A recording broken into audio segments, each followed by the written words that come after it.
Saudara, sebanyak 17 tahanan lapas kelas 2A Lambaru, Banda Aceh dipindahkan ke lapas Nusa Kambangan, Jawa Tengah.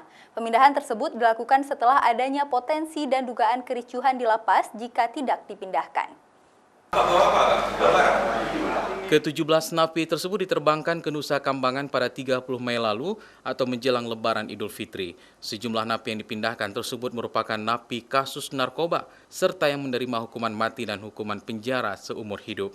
Selain itu, alasan pemindahan para narapidana ini dikarenakan telah beberapa kali mencoba membuat kericuhan serta ingin melarikan diri dari lapas. Sehingga pihak lapas mengambil keputusan untuk memindahkan sejumlah napi tersebut ke lapas Nusa Kambangan, Jawa Tengah. Kalau pas menetapkan 17, itu tentu ada alasan. Alasannya pasti ada, nggak mungkin memindahkan ini. Bisa jadi alasannya karena pidananya yang terlalu tinggi. Seumur hidup, pidana mati.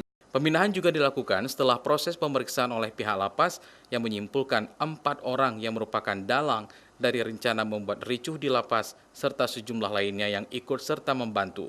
Sebelumnya, 17 narapidana lapas kelas 2A Lambaru, Banda Aceh dipindahkan ke Rutan Polda Aceh, kemudian baru diterbangkan ke lapas Nusa Kambangan.